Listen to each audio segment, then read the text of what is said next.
See that?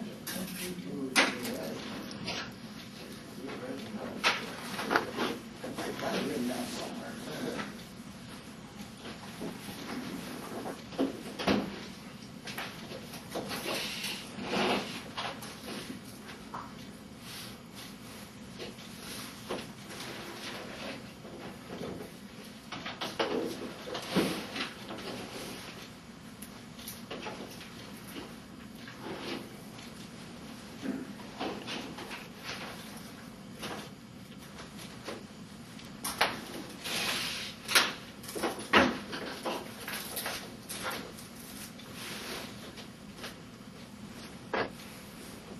I'm sorry I'm late. No, that's all right. Are you late last time? Yes, you owed me. You're early compared to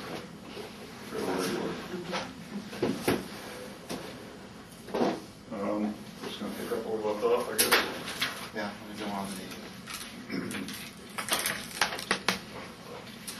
It's April the 22nd, 2013. This is a collective bargaining session between Pasco County and the International Brotherhood of Teamsters, local union number 79.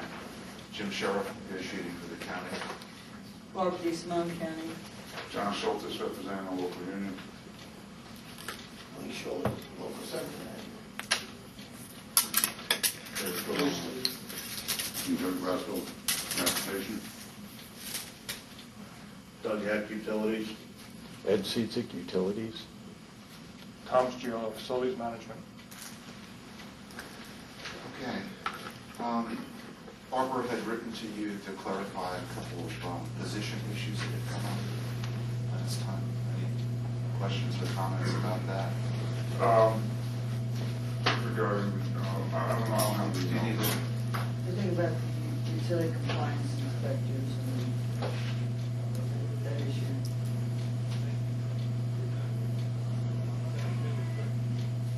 Okay, so I'll just read this aloud, so, because I haven't had an opportunity to share this with the committee. Okay, go ahead. It says, John, during the last negotiating session, some questions needed to be researched regarding utility compliance inspectors James and Hyde, I'm assuming those are last names, Yes. had title changes from grease compliance inspector to utility compliance inspector as part of the budget implementation on 10/11/10. Pratt's has been a utility inspector since he was promoted in 2003, and Norca was reclassified from solid and hazardous waste inspector to utility compliance inspector as part of the budget implementation on 10/1/12. Also, I spoke to utility O&M, what's that mean, O&M? Operation and maintenance.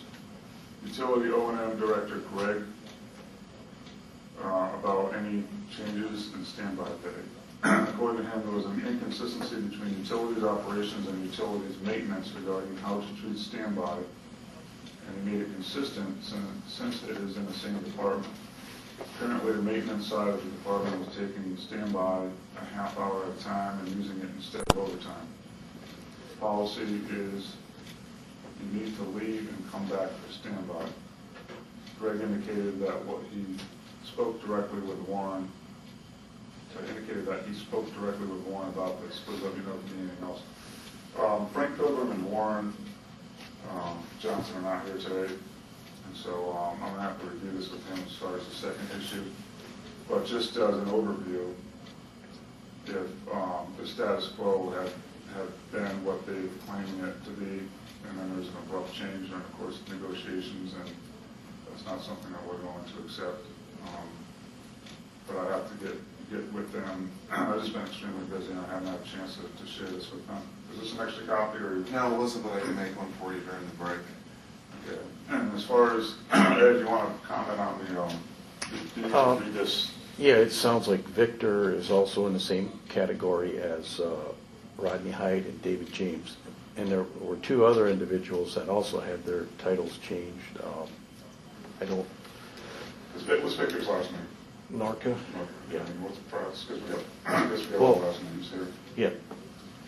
The three gentlemen in the compliance gentlemen, they're in one group. Mike Pratt's he's an inspector in utilities projects, you know, so there's 5 people in that group, and then there's 5 people in the other group. Okay, so there's an acknowledgement that at least on October 1st, 2012, that Norca and David James and Rodney Hyde. have all been moved to what Pratt's has currently been. No, they're two separate groups. Okay, utility inspector versus utility compliance inspector. Right. All right, would you need any more information on this? Because I would like to talk on the caucus about this in more detail, and we'll come back with a little bit more of it. Sure. Is there any questions you have to ask them while they're still here before we break later on? No, I think- You got Yeah. a firm grasp on what's going on. Yeah, there's 2 groups. There's 3 people mentioned there, but there are also 2 other people that are in the grease compliance group. I just researched the names you gave me. I didn't go through I all thought you the had a list of details. 5 names. I see 1, 2, 3, 4 is Pratt's. And there was a list of, who are the other, I know the list of, There's a young lady, and Those are the 4 names I had. the other was Friends. William Rodriguez. Bill Rodriguez is the other gentleman. Well, it'd be nice if you gave me everything at once. I think he did. I mean, I remember a list of a bunch of names. I remember him asking him, is it okay to give this to you? And they said, yeah. And there was more than, I know there was a woman's name on there. What, the other piece of paper we gave you last time? Give me a piece of paper. I wrote down 4 names. But why don't you send me an email with everything you want me to research, and I'll research it, okay? All right, no need to get sneaky, okay? All right, so, but while we're here, I want to take advantage of, after we break, come back, I want to give a little bit more discussion about this. And I'll let Kathy have it. Your goal is to identify, Put it in your email. Just to get clear, now what you're saying then is, at the end of the workday, say you get quit at 4 o'clock, you gotta go out and go out of work, go home. Even if you come back 5 minutes, that's when overtime kicks in. Yes, Or we're not on call. talking about overtime at all. You're on call. We're talking about a standby pay. Yeah, that kicks in. You get standby pay, but you have to go home first. You have to stop work and go home, start heading home, and then get called, go back. Yeah, Because that's the way they do it at facilities. Yeah, because otherwise it's just regular overtime. Well, I know this much, that if a guy is assigned to be on call, and so he comes to work that morning, let's just say for argument's sake, 8 o'clock in the morning, and he's due up at 4:30. He has an understanding that he's on call. He cannot make plans. John, you're using that really synonymously with standby, right? On-call, standby, same. Yeah, I am. Maybe I should just change it to standby. So when a guy is assigned, you know ahead of time, right, Bruce, before the day starts, whether you're assigned to standby. And so you cannot make plans knowing that, needing to go out of town or do certain things. It restricts your conduct because you know you're on standby and you know that at any time you can be called back to work. So when a person is due off at, say, 4:30 or 5 o'clock, 5 minutes before the end of their shift, they're told, well, guess what, something's come up and we need you to go report to this assignment. And the person is not allowed to go home and come back. But they are told they need to go report to the assignment because they are the standby assigned employee, where other employees are allowed to go home. In that particular situation, that's where the rub comes. Because it's like, hey, man, if I was not on standby, I could possibly go home. But since I'm on standby, I can't go home. And now you're not paying me standby pay, even though I've been on standby. But see, I know if that's true. I don't know if only the standby, whoever's on standby is the one that's working overtime. It could be any number of people, and I just don't know. Right, and I've heard that, well, since you're on standby, you're gonna go work the overtime assignment and let these other guys go home. And that's what was explained to me. I remember that much from Warren and Frank. Is that what you guys remember hearing? So, when a guy is assigned to being on standby, he needs to be compensated for that. And just because there's no break for one who left work to come back, doesn't diminish the fact that he's he's on standby, and he needs to be paid standby pay. That's just an overall On overview. top of the overtime that would come from being held over? Correct. If that's what the policy is, that when a guy, I know that's what they do at facilities. You get your on-call pay no matter what. I mean, What are they you working don't on? take it away. so just because you get called back, it doesn't mean that your standby pay evaporates. And if you have, like I said, I get out at, I should say, they get out at 4 o'clock, and they work all the way to midnight.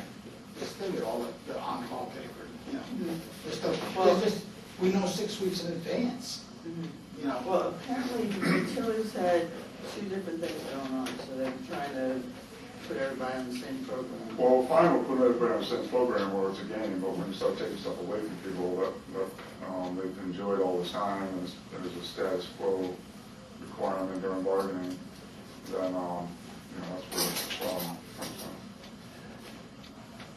So I guess there's an acknowledgement that something was taken away by using the phrase, make everything consistent, or bring everybody to the same policy, then you've taken something away from certain employees, right? They're trying to be consistent with all the employees, which is what I thought that was your goal. Now, my goal is to preserve the status quo during bargaining. But how can you, so It's like this. you're gonna have Let me give you a inconsistency scenario. with Let me give you a scenario. These two guys are in the same department. I pay him $2 an hour for working on, or $2 more an hour for working on Wednesdays, so Saturdays or Sundays, whatever day, and I only pay Mike $1 an hour. Well, but sometime later it's discovered I'm paying Bruce $2, I'm only paying Mike $1. So I'm gonna knock Bruce down to $1 because that's what Mike is. That's not acceptable. For the time being, things have remained status quo. If you wanna bump him up to $2, certainly not gonna hear an argument from us. but see, it has to work both ways. Okay, well then leave it the way it is. Leave it status quo. Well, if you go to the language that we've TA'd on, which is 38, Stand by. right, third paragraph down.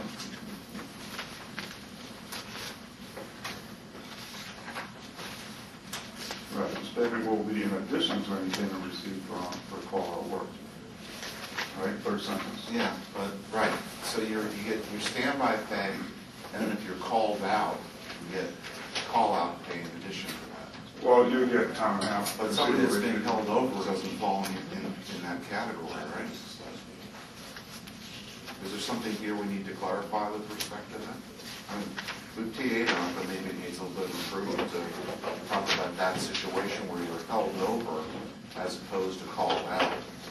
Well, employees assigned to standby duty by the supervisors are entitled to standby pay of 1 hour's pay at the regular straight time hourly rate for each 8-hour increment of standby time assignment. So right there, that first sentence, if you've been given an assignment, you do standby pay. Great, I'm right, pretty pretty clear. clear. All right, and then this payment will be in addition to any payment received for call-out work, meaning that if you came in for a 3-hour assignment or 4-hour assignment, you're still going to get your standby pay because you were assigned it. But in the case of somebody held over, they're not called out. They're getting both the standby pay and the overtime pay. Correct, because you get your standby pay if you're assigned. That's what that first sentence says in my mind. I mean, my understanding is that if you're assigned standby duty, you get that pay. It doesn't say anything about it's conditioned upon a break in service, or it's conditioned upon actually going out and doing a standby assignment. It's not conditioned upon anything other than if you're assigned to standby duty by your supervisor, you're entitled to pay. Now, the next sentence says, to clarify that when you do get called out, it doesn't erase your standby duties. So I think it's clear. I mean, I don't, if you want to further define it, certainly look at what you got in mind, but I mean, it's pretty clear to me. What happens, quite often, just like that, it's just something that's got to be done at 4 o'clock, and everybody else is going home, they automatically go to the guy that's on standby. They're on call. Instead of inconveniencing, why would you send a guy home who's been assigned standby? You got to pay him anyway. and then pay another guy overtime. So, like Bruce was saying, naturally, the overtime assignment's gonna go to the standby guy. But just because he's been given an overtime assignment without a break between the end of his normal workday doesn't eliminate the standby status that he's been assigned with, the standby duty.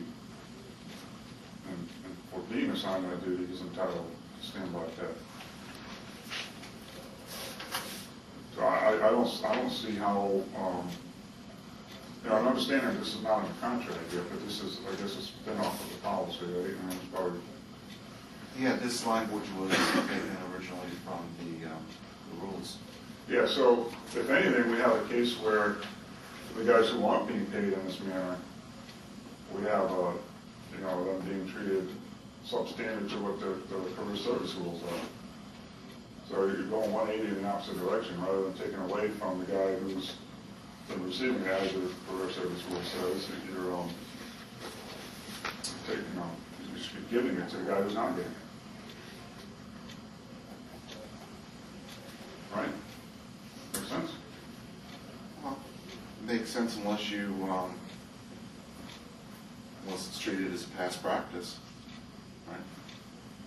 Well, if you want to preserve the status quo for those people who are getting less than the career service rule, I'd be a hypocrite to say that you forced to change it, but I mean, if you want to do what's right. I want to make sure that there's consistency going forward. We may have to figure out what to do with what's happened, but once we have a contract, we should make sure that the language is clear enough so that everybody's treated equally under it, right? All right, so I mean, that's it. I'm not the people, that have been treated under the policy, the past practice, the rule, whatever. I'm talking about how do we want to treat it moving forward? What language do we need in the agreement? Do we now need clearer language? Now that we've identified it being handled two different ways under the past practice. I don't think you realized that. We didn't realize it until we researched it. Well, one thing I do know is that the guys that have been currently enjoying this, it's, from what they've communicated to me, it has been this way all along. So I don't know at what point in time that the other group of utility employees have had a deviation from this, or it was misinterpreted. The career service rules have been misinterpreted just as long as it's been correctly interpreted, with the guy that had been receiving the pay. I don't know which came first, but what I do know is that the practice that has just recently been changed needs to just. I think from what Frank and Warren was saying, they got a new secretary that took over payroll and utilities, and she took it upon herself to interpret the rules. No, that's not, no. Well, that's what Frank and Warren No. were arguing about. They have one that was doing operations and one doing maintenance. And I'm not sure which one was, Yeah, which policy. but now I guess they assigned it to Can one I person. finish? Okay. One of the payroll people has been out sick for a while, so the other one is doing both. And that's when she realized that they were being done differently. And that's why Greg, the department head, wants to be consistent. So it's not that she did it on her own, she noticed that they were being treated differently. Okay, which department are Frank and Utilities. yeah, are they in? You have two different, maintenance versus operations. Which one are they in? I couldn't tell you. I think Frank's in maintenance and Warren's in operations. And they're both complaining? I don't know. I don't think it affected them. I think it affected other people that went to them. I'm not really. Yeah, actually, I thought it was them. But like I said, I don't recall which one was which. I just, Well, regardless, there's an acknowledgement that something has changed. Right? Take a look at this for, unless you want to. No, that's a good idea. 5 minutes. I think, that's fine. Let's get the facts right, and then, it seems to me that going forward, we want to talk about this maybe during the break, we want to deal with just the pure standby. You put on standby whether you're called back or not. You get, X money, right? If you are on standby and you're called back, you're clearly, it's not one of your work days or it's in the middle of the night, we want to deal with that situation, right?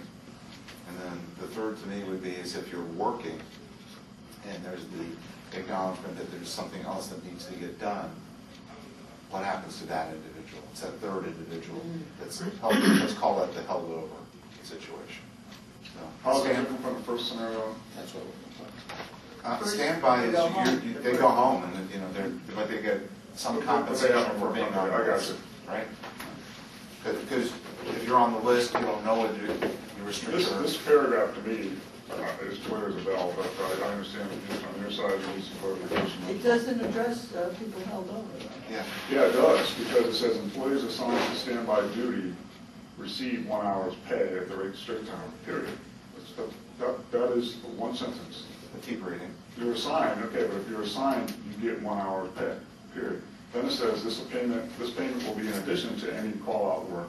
So if you got to come back, whether it's at midnight, whether if you don't come back at all, or whether you have a seamless transition between, you know, the work that you are doing when you are suddenly given an assignment that goes into overtime. To me, that is all work that you're going to receive pay for, obviously. So it doesn't interfere with the first sentence. The first sentence is a governing sentence that if you're assigned, you get paid.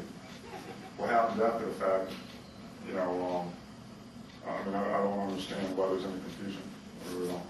Okay, let's take a break. It's 9:30. What time? You need 10 minutes? Yeah, probably, yeah. 10.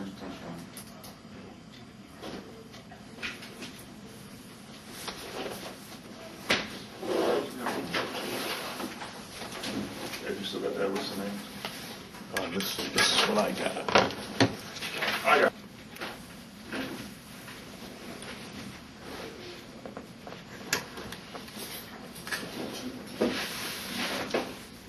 Yeah, there's some candy. Yeah, they're giving away stuff. See that? No cookies.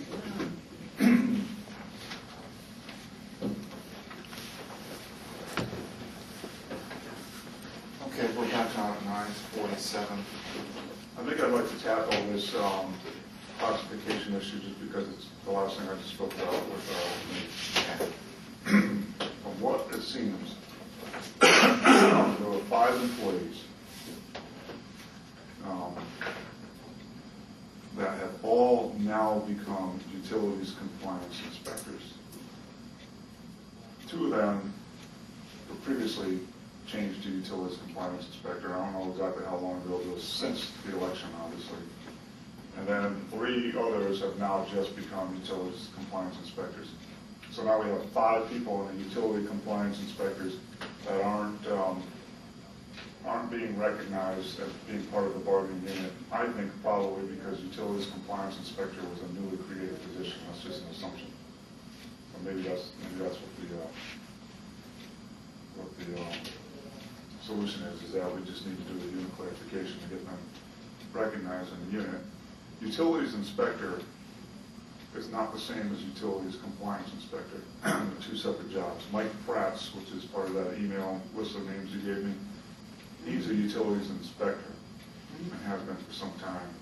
1, 2, 3, 4, 5, 6, as well as 5 other people.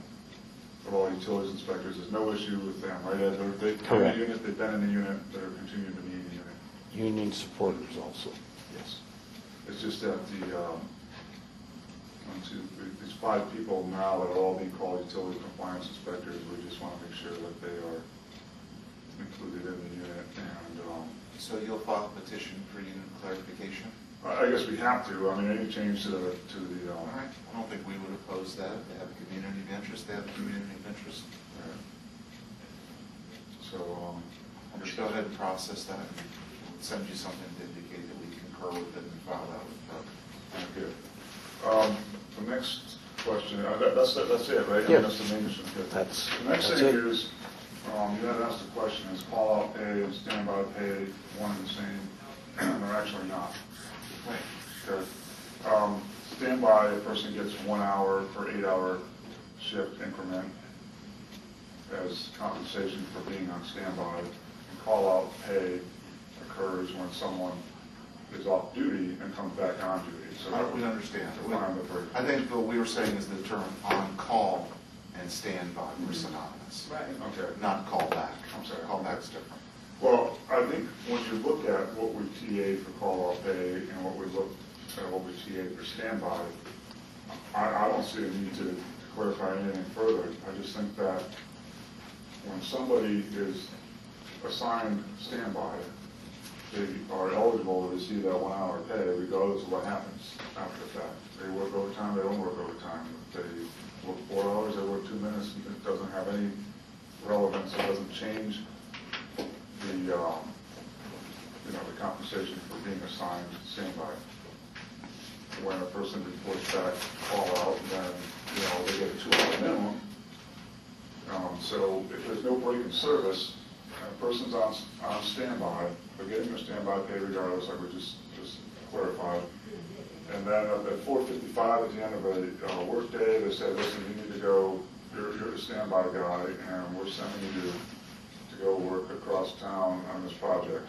Well, how long is it going to take? I don't know, let's go out there and do the job. Goes out there, he's out there for an hour, comes back, his assignment's over, says, well, you owe me 2 hours. No, you don't owe him 2 hours, because there was no break in service, he wasn't called out. There's no 2 hour minimum, you just paid him for the time. But that doesn't change whether he receives the standby pay or not. All right, we'll take a look at it and see if we're satisfied on that too. Okay. And so now going back to the root issue, just while you're thinking about all this, is that the complaint is that people who were given an overtime assignment after being assigned standby pay were not receiving the standby pay from what I understand. Right? So they should receive it, regardless of any inconsistencies or otherwise.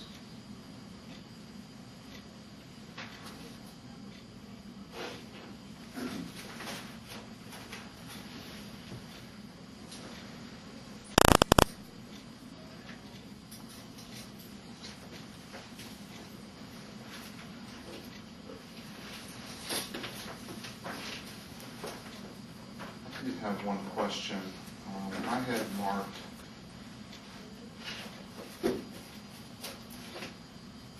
Article 4, management rights,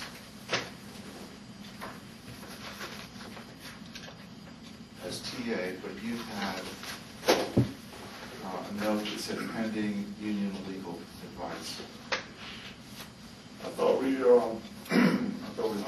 addressed that last I'm time. clear with the additional language that was added, right? Didn't we do that? I thought the last time we were together, we talked about having a reference to impact bargaining. Correspondingly, the union has a right to demand impact bargaining.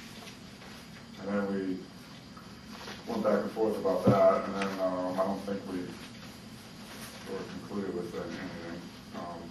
That was the result of me pursuing legal advice that if you wanted to put some reference in there about The county's management right to subcontract. right. We had agreed on that. You had initialed that. See, it's kind of, So I'm just trying to figure out, are we done with that one? It is TA'd. I want to see what you got today on there.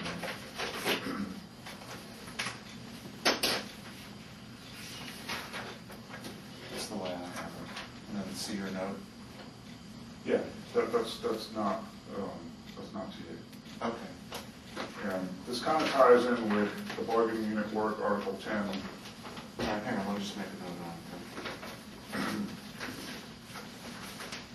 Maybe we can resolve it before you go to forward your note taking.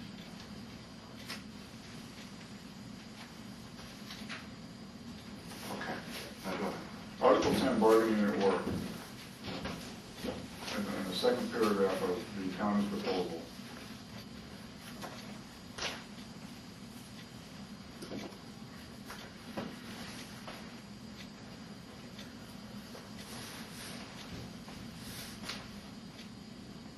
Okay. I think you were looking at different documents. I'm looking at the county proposal from 220. Which one are you looking at? Another one from, 222? 322. 322, okay. All right. All right, the 322 county proposal for Article 10, you have a second paragraph that's underlined that says nothing in this agreement shall be construed. You see that as a waiver or limitation in the county's management rights to subcontract all or part of the work performed by a bargaining unit employees. When we reviewed that proposal, we responded, we thought that would be more appropriate to be under management rights because that's what you're referencing. You're right, I do have that note. We have language from 10. Right, so. That's right, that was one of the ones we were retyping, but I don't think we ever got around to signing off on it that day, after it got retyped. I think you had a question on one of the things. Well, let me just finish. So, you know, the idea was to move that sentence to Article 4. Uh-huh.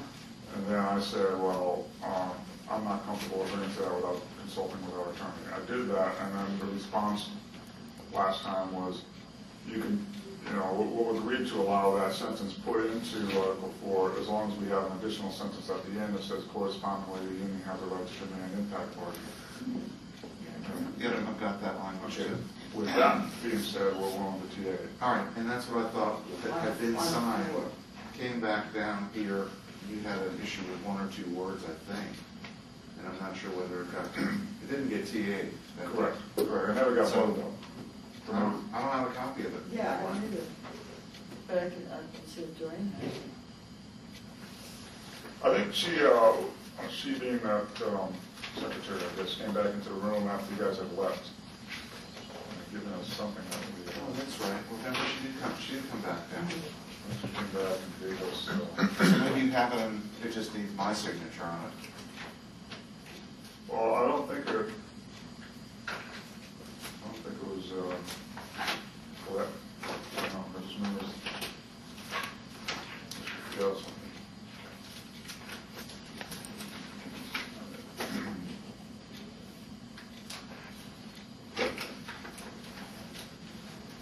Oh, well, she typed something up, so she should probably have it, right? And you can see, for some reason I don't have it myself there. She came back with 2 sheets of paper. One of them was we already accepted, and the other one didn't have our signatures on it. And for some reason I don't have them. Oh, wait, they did.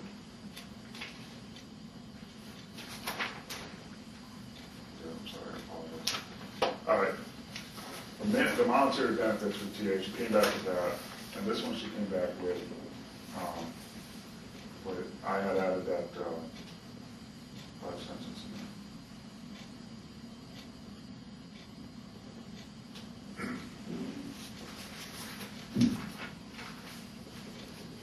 And you guys were gone for the day at that time. We didn't have any more discussion on it.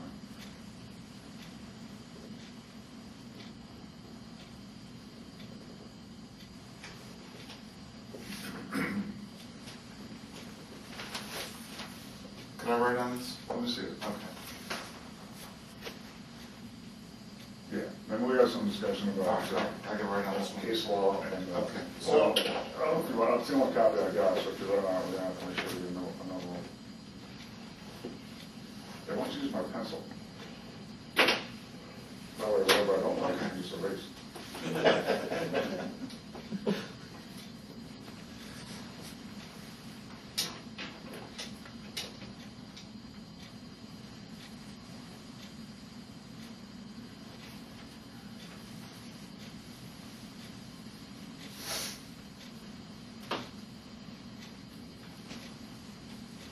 That's what I would suggest. Add there.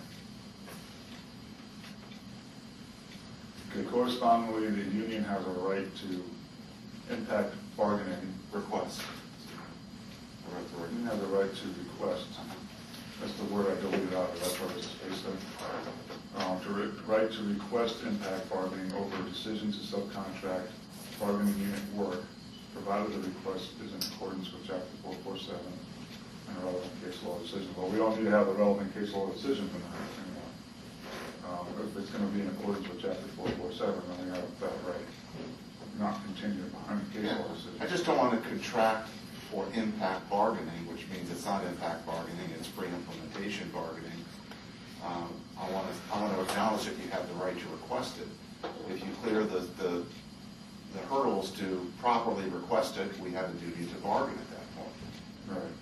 That's all I'm trying to point out. Well, I understand that, but, you know, I didn't want to narrow the scope to some case law decision that could be overturned or reversed or modified or whatever, not modified, but, you know, superseded with something different. And so, do you mind striking off the irrelevant case law decisions at the end of this? That's fine.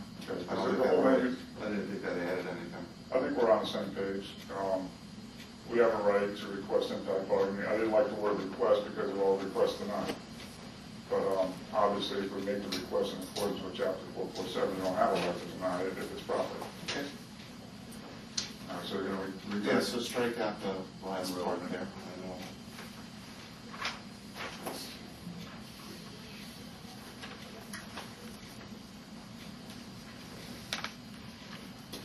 And what was the other one? There were two? I don't want to voluntary benefits. So we need to copy. She brought down that copy of me, so apparently, yes, I did.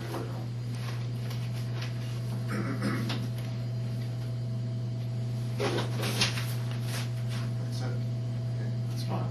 All right, thank you, John.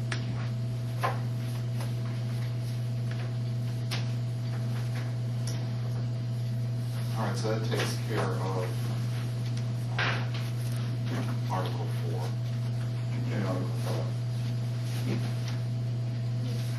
So 5 is TA, guys. You don't have a copy of this yet, but I'll get it to you. That's the one that we just struck out that last paragraph. TA that last time. It's not reflecting. And then Article 10, the bargaining unit work.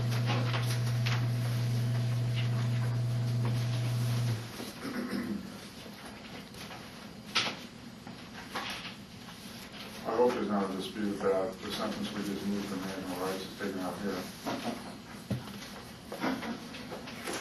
No, I think we could agree on that. I think we were down to the clause to reduce or avoid overtime. Right, that's what it all comes down to. We spent much time talking about this. We believe you have more than enough latitude to have non-bargaining unit employees perform bargaining unit work in extreme conditions. And now, some of them are not even so extreme. There's a work backload or delay, which would cause overtime. A temporary reduction of the workforce, which would cause overtime. If there's an emergency situation or purpose instruction, well, emergency situation certainly would cause overtime. Purpose of instruction or training may or may not. But we just believe that you got more than enough opportunity, but to not have any of those reasons, you just simply want to, because what it allows the county to do is to reduce the workforce down to a skeleton crew that is not capable of performing the work, and then flood the place with temps or other non-bargaining employees. And we don't have any ability to read that. That's what our concern is. Now, understanding that there's certain situations that you got extenuating circumstances where, because of the reasons I just mentioned, that you're going to have some people help out, but that's okay. So that's where we're at with that. And I believe that last sentence we're agreeing with changing that to when the County Emergency Operations Center is activated.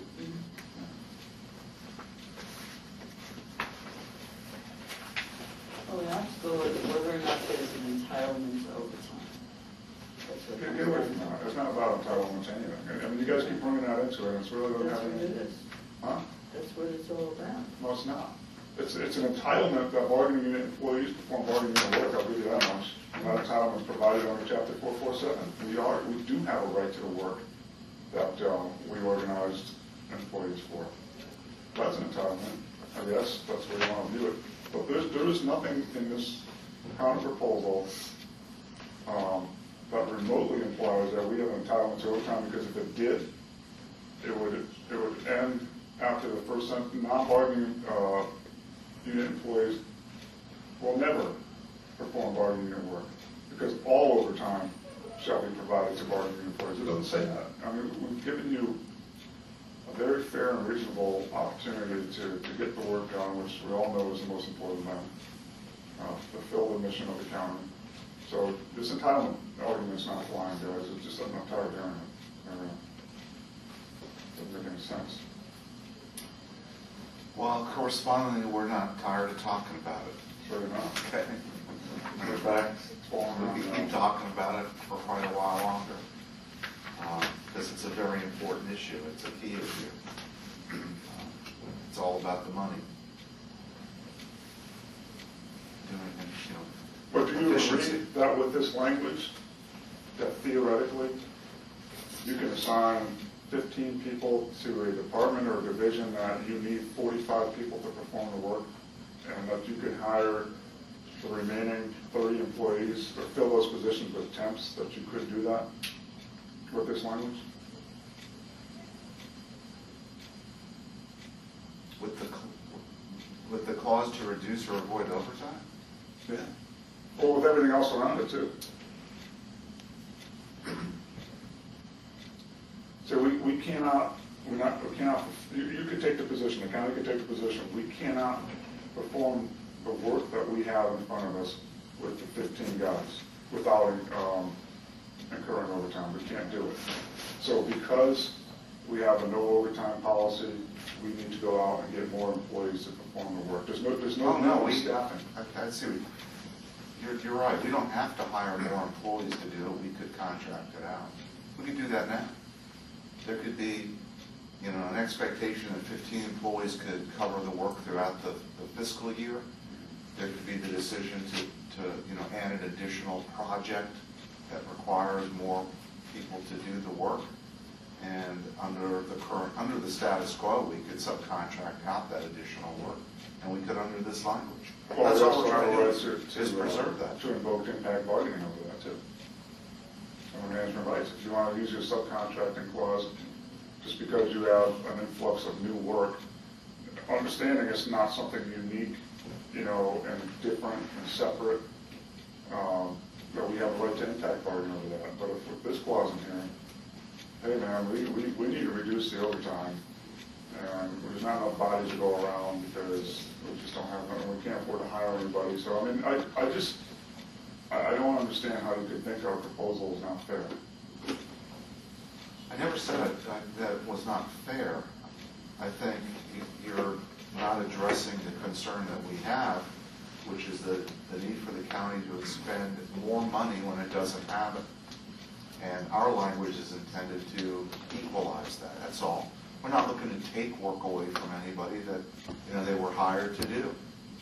We're not. And everybody will still work their normal, we're not looking to put everybody on a one-day furlough so that we can have supervisors do the work and take their money. That's not what we're trying to do. We're trying to deal with a very limited situation, and it's stated in that context. It says may temporarily perform.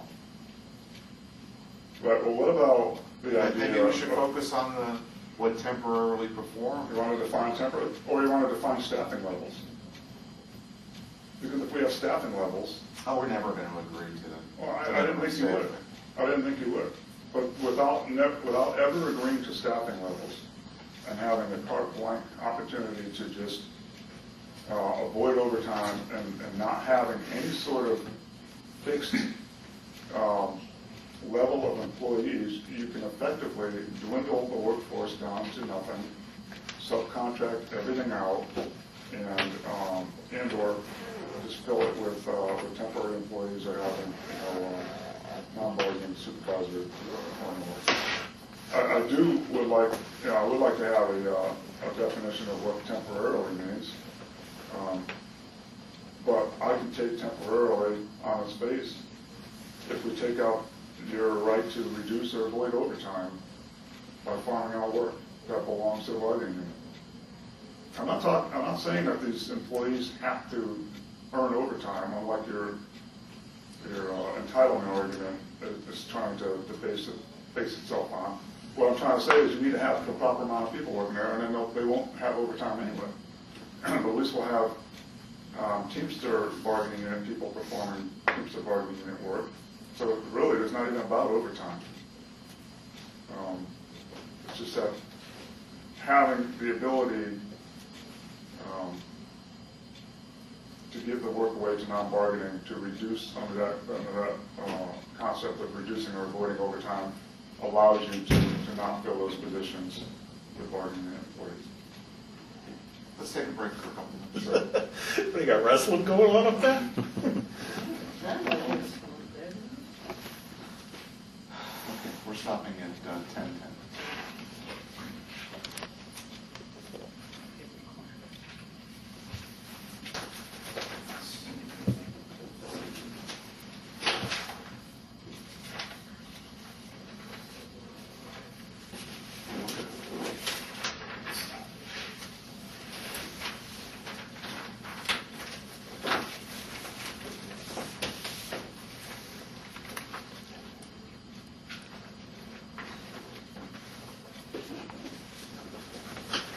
Okay, we're back on at 10:25.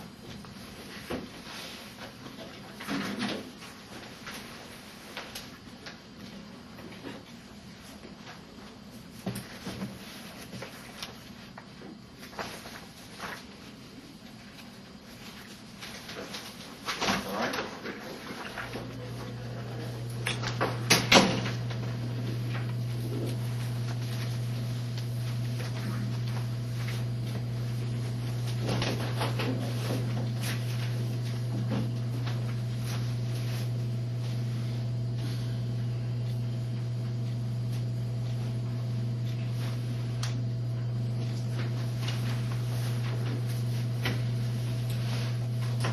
Yeah, actually, there's actually. Yeah, I got it.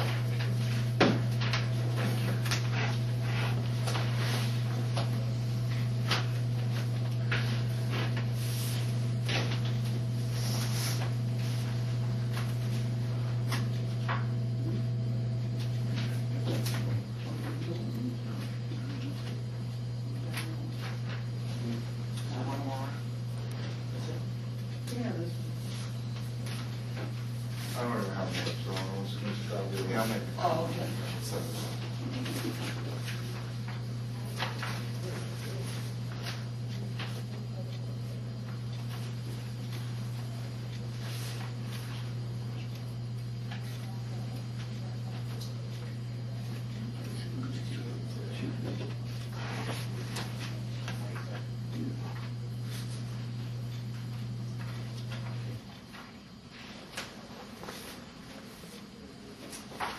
Okay, we have a suggestion.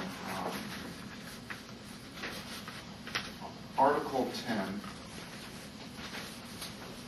this clause to reduce or avoid overtime is a key provision for us, but if you would consider accepting it, we will link it to Article 24.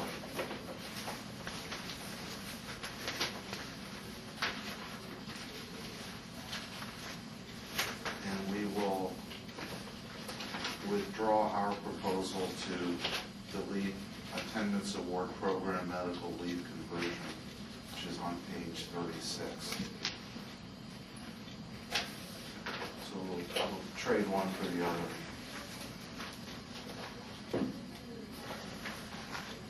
You can delete what you deleted. Yeah, that's right. Our proposal right now is to eliminate the medical leave conversion. Yeah, and our counter was that it stays in there. Yeah, I know. I know. Um, So I'm just saying that we're prepared to agree to your leave it in there if you will agree to our reduce or avoid overtime. I think I understand, but let me ask you a question. Are you being directed by someone who's not in the room with regards to those words, or is this just something, and the reason I'm asking that is because if it helps the county to say something along the lines A non-bargaining unit county employee or contractor may temporarily perform tasks to bargaining unit employee to reduce or avoid overtime when. By way of example, and then given these reasons that would cause. That's about the best I can do, because I just, to have an isolated cause, and I think we might both get what we want, you know what I mean?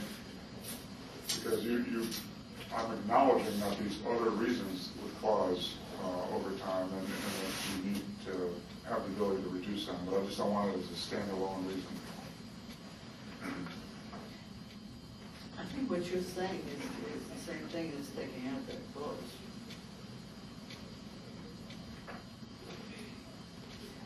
Because it limits the circumstances. Correct. We want circumstances. We want circumstances to be the reason that you're going to have non-bargaining unit employees work because you want to reduce or avoid the overtime. But they have no circumstances and no reason. Well, the Opens the reason, whole door up to the staffing. the reason is cost savings. If you have a choice between two people working overtime, one is salaried and one isn't, and the other one will get overtime, obviously you're going to.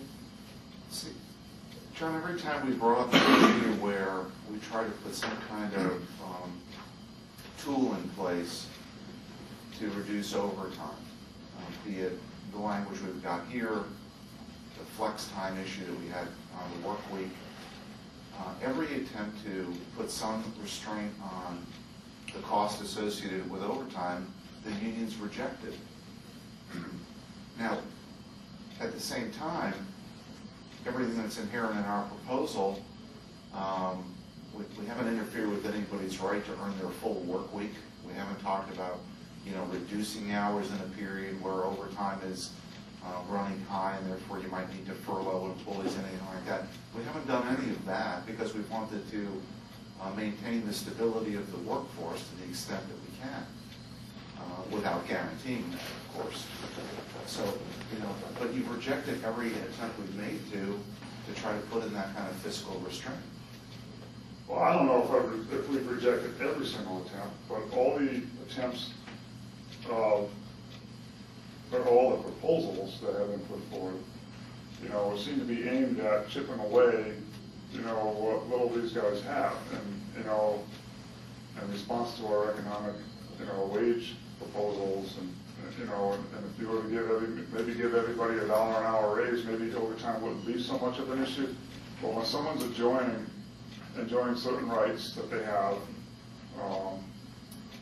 and you're not increasing their pay, but you're taking away their overtime, ability to earn overtime by chipping away at other certain rights, then it certainly sends up red flags on our side of the table, because now you're diminishing the current pay of the employee. So it's not an entitlement, but the thing is that if someone's base pay is, say, $25,000 a year, and that encompasses a certain amount of overtime, and you're saying, well, take the overtime away, so now you're only going to make $21,000 or $20,000 that year. Well, then we're never going to get the thing ratified. So we have to. It's an equal trade-off of trying to preserve what we have. I think we've been pretty clear saying we're not interested in making huge gains. We just want to get some, something decent we can bring to the members to get it ratified. So I can't help but to think you got a sneaky agenda. Something's up. Something is there to allow you to just chip away at the existing workforce. Because unless you can explain to me what is preventing you, and in light of what she just said, given the opportunity to have someone who's on salary or paying someone overtime, I'm going to take the person who's on salary.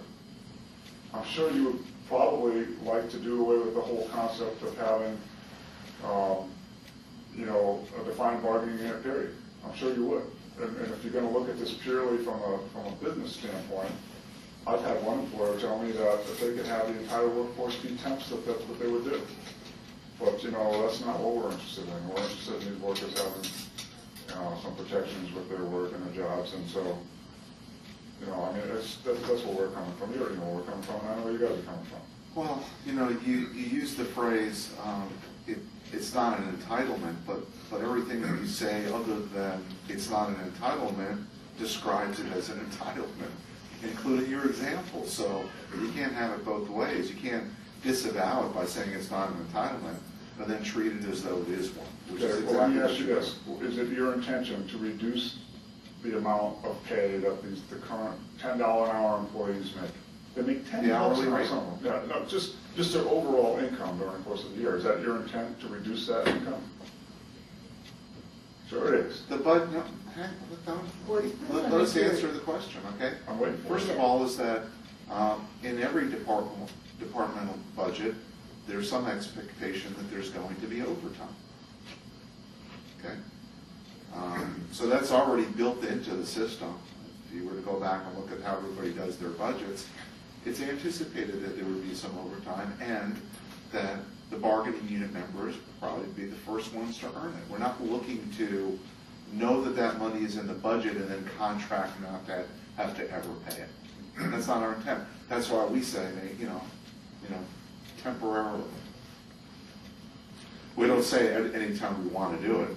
Well, and obviously, if that's something we're going to have to explore, what's the definition of temporarily. However, I want it to be clear, and I want it to be on record that the union's position is that bargaining unit employees should be performing bargaining unit work whenever possible. And so that doesn't become an entitlement to overtime when you have, rather than having 2 employees, each of them working 20 hours of overtime in a pay period, but the union's position that you should have 3 employees working straight time. And so that defies an allegation that we're all about an entitlement to overtime. We want the work to be performed by bargaining unit employees, and that doesn't include guaranteed overtime. And that doesn't help necessarily the $10 an hour guy who's not getting his overtime like he has been in the past, but at least the work is being performed by another union bargaining unit member, okay, and not being given away to someone who's not even an employee or someone who's in management. And so it's not just a pure, we gotta have the overtime, and it's just that it's adding insult to injury when not only am I taking your overtime away, but I'm giving it to someone that I don't have to pay anything for. It's not even in the bargaining unit. Well, every successful business, private and public, has that kind of flexibility. Every unsuccessful business doesn't.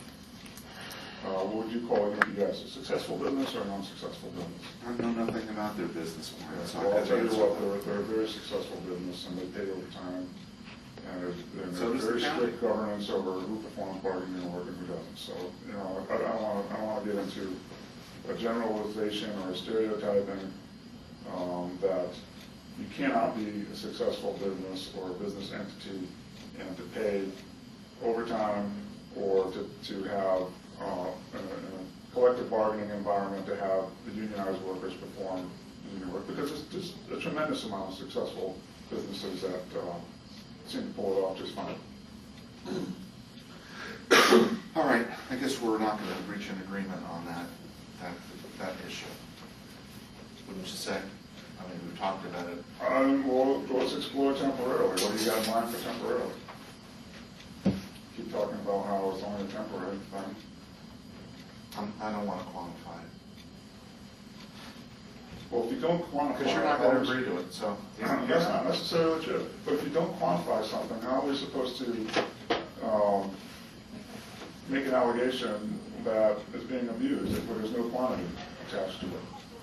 I mean, whose decision is that going to be? Does temporarily mean, well, just once a day? It was only once a day. It wasn't like it was twice a day. It was 10 times a day. What would you like it to be to agree to that language? I gave a very fair proposal, and if you can't reduce, so if you can't strike out that sentence to reduce or avoid overtime, you put it at the front of the sentence. And I think you get what you want. I don't understand what more do you need. I want the clause to reduce or avoid overtime. You tell me what you want temporary to be to agree to that.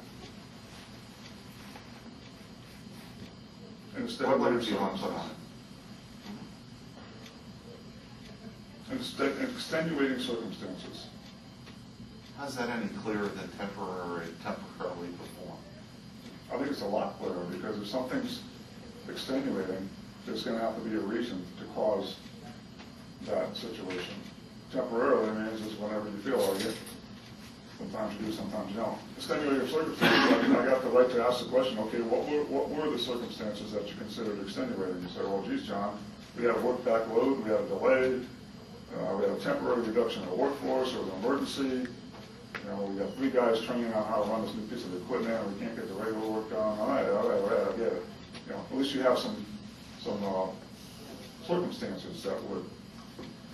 But you asked me, you know, what temporary means, and my response is, because you've obviously thought about it a little bit, what is temporary from your point of view that would allow you to accept to reduce or avoid overtime? What cap would you put on a county employee or a contractor under the term temporary? I honestly don't even think it's fair to the employer. I haven't thought out a magic number, okay, just to get that out. But I don't even think it's necessarily fair when you do have a legitimate situation. I mean, have you really thought about that? Let's just say we put a cap on there of whatever, an hour a week. Okay, and then you have a legitimate situation that I'm acknowledging warrants, you know, the ability to use non-bargaining because of some of this other criteria has been met. But you got a ceiling over your head of 1 hour a week, and then you're kind of limiting yourself in a situation where you probably should be allowed to use non-bargaining employees. I don't have a magic number. Remember, it's not my proposal. My proposal is that you don't have a standalone reason to use non-bargaining that is to reduce or avoid overtime. It's got to be tied into some cause, that's all. It can't be any fairer. I mean, I think we've come light years from our original proposal and trying to get an agreement on this, and you guys seem to just want to stick to your guns and not give. You know? Well, this was an issue that went to impasse before, and the board members spoke to, so. You know where we're coming from and where they're coming from. I don't get to see the behind the scenes, you know, discussions that you have.